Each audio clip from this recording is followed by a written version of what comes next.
Kong, more famously recognised as King Kong, is kind of like the West's version of Godzilla. Giant creature, often portrayed as an anti-hero, continually rebooted. There's so much cultural counterparts that they've been put against one another on two separate occasions. Funnily enough, once under Toho, a Japanese company, and once under Legendary, an American company. But those are stories for another day. Kong's first outing was the classic 1933 black and white movie. 30 years later, they brought him out of retirement to fight a very active Godzilla. He got a sequel of his own a few years down the line where he fights Mechanicon.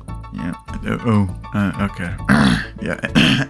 Moving on, then the 1976 remake, which got its own lackluster sequel. Then the 2005 remake, which I imagine most of us are familiar with and or have seen. So Kong's entries are much more far and few between than the everlasting Godzilla, which is why I'm so glad that Kong is now the co-star of this new cinematic universe we have, being the Monsterverse. And it's about to get a whole lot more crazy, but today we are talking about Kong's origin, Kong Skull Island.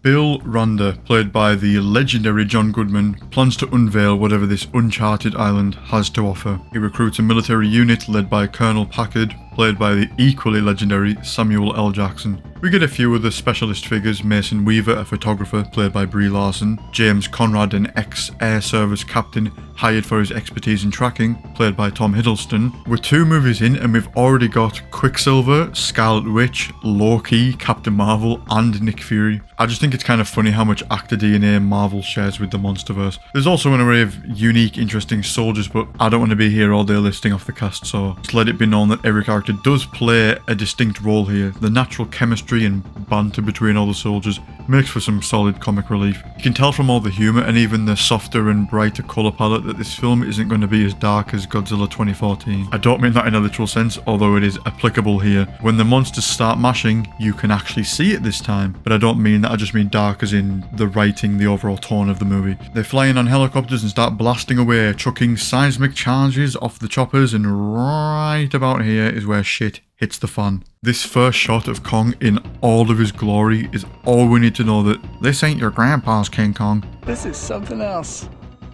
Kong tears down all of the helicopters, rampaging, and rightfully so. They're setting off bombs on his island, just fucking shit up. Packard stood firmly amongst the flames, stares at Kong, lusting for revenge. There is a scene earlier between him and Weaver where he tells her that they didn't lose the war, they abandoned it. And a little later on, he does actually say that this is one war he will not lose. So this does sort of have a double meaning to him. Not only did he fight in a war that America eventually lost anyway, he got shipped right back out and lost half of his men. And as far as he's aware, even more of them are dead, but a handful have survived and just crashed in a different area to him. Packard holds Randa at gunpoint and demands that he'd better come clean with whatever information he's withholding. In 1943, Randa was the lone survivor of the USS Lawton incident. Of 1,000 men, all died except for him when the ship was attacked by the Iron Dragon. This is why Randa was fixated on returning to the island in the first place. A little bit later on, we get our next incident with a giant monster. A giant spider whose legs look identical to these bamboo shoots the soldiers are trekking through.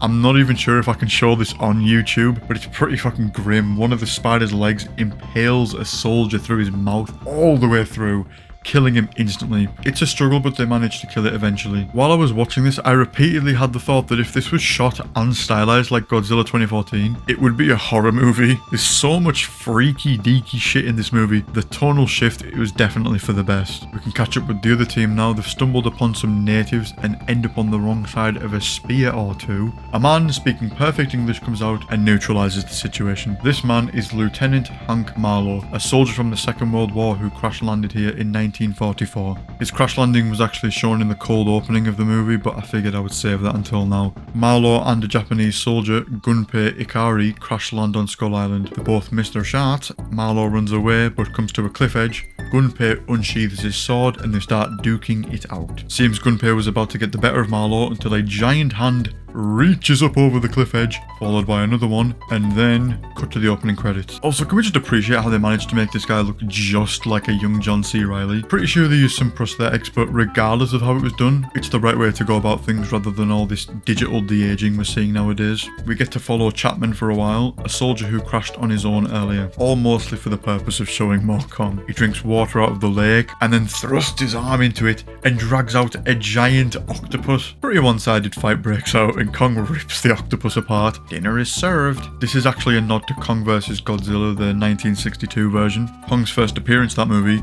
he comes out of hiding to, you guessed it, kick the shit out of a giant octopus. Conrad's squad, led by Marlowe, take a trip through this Kong shrine. Marlowe informs them that Kong is God on this island, but he's not the one to be feared.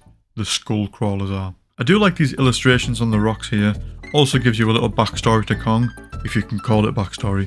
Basically just saying that he did have parents, obviously, but the backstory is that they were killed by the skull crawlers. As was Gunpei, the soldier that crashed with Marlowe. Turns out they actually became very good friends after the initial kerfuffle. We get further demonstration of Kong's power as he takes on 2 of the skull crawlers.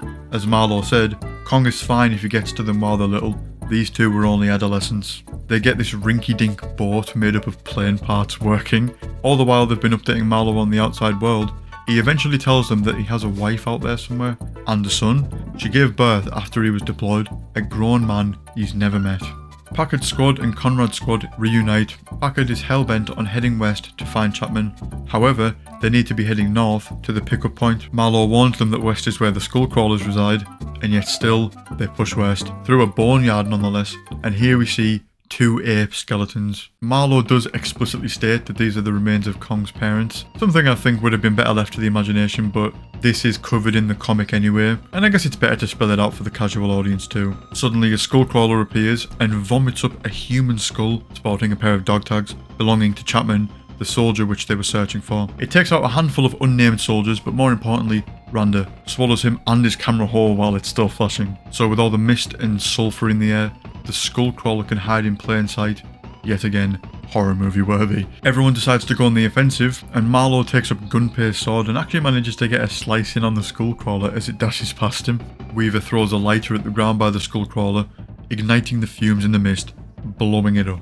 After the close call, Marlowe demands that they go north instead. Packard still rejects the idea, even after seeing Chapman's dog tags. He reveals his true intentions, as on the western side of the island is most of the weaponry and explosives required to kill Kong. The team split up, Packard sets traps for Kong, and Conrad's squad continue to move north. We get a touching moment where Kong allows Weaver to touch him. Both her and Conrad are in awe as we see what looks like a tear welling up in Kong's eye. This is one that's left to the imagination, but how I interpret it is that Kong is overwhelmed by the touch of something that isn't trying to kill him. Packard sets off more seismic charges to bait Kong out into the open. Once he bites, Packard sets the lake aflame as well as igniting the explosive set under it. Kong pushes through the fire only to collapse shortly after. Packard and his crew set more charges around Kong, but Conrad and co intervene just in the nick of time. Even some of Packard's men are hesitant because they know Kong is only defending his home and that the skull crawlers are the real threat. Speak of the devil. Everybody's in agreement and they all run. All but one. Packard wants to go out with a bang. The skull crawler passes Kong in favour of chasing the humans. It's dawn and the final battle commences. Cole, one of the soldiers, makes the sacrifice play, cooking 1 grenade in each hand, hoping the skull crawler will try to eat him, and the grenades explode.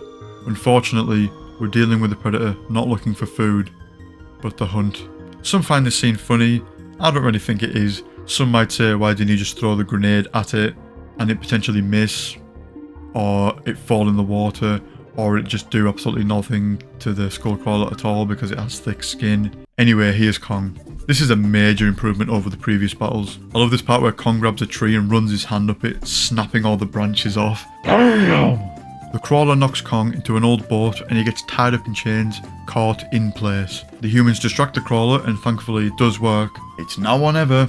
Kong breaks free from the chains, likely an homage to the classic King Kong story where he breaks free of his chains on stage. Yes, he does break loose, but he still has a propeller attached to his wrist, which he uses to his advantage. He wrangles the crawler and throws him into a mountain. Weaver, having climbed up there to fire off flares, is then knocked off and falls into the water. Immediately, concern is painted across Kong's face, instant regret, further demonstrating how he is more human-like than the rest of the monsters, or at the very least, has the capacity to love or care for humans. Time is of the essence.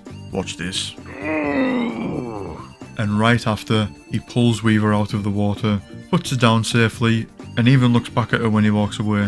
One last glance to make sure she is alright. I could be grasping at straws here, but this may be another homage to the classic King Kong story, because he always develops some sort of affection for a human woman. Thankfully, the remaining few get home safely, including Marlowe. The end credits show Marlowe returning home, where he reunites with his wife and finally meets his son.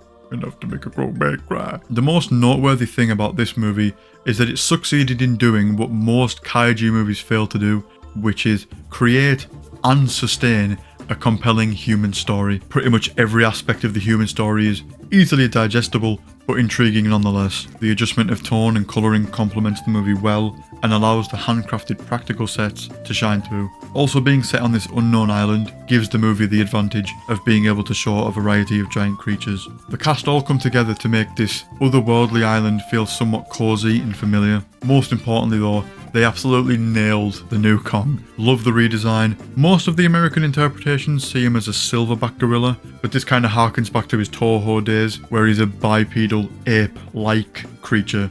A different breed, if you will. Terry Notary did a lot of the motion capture for Kong here. Having also worked on some of the Planet of the Apes movies, I'd argue he was a perfect fit, but I don't really need to, as the results kind of speak for themselves here. In conclusion, not just a good monster movie, but a good movie full stop. If I could only choose one kaiju movie and the rest had to go, this is the one I would pick. But let's hope it doesn't come to that, because next on our list is Godzilla King of the Monsters. I do hope you'll join me when I cover that, but until then, thanks for watching, stay tuned.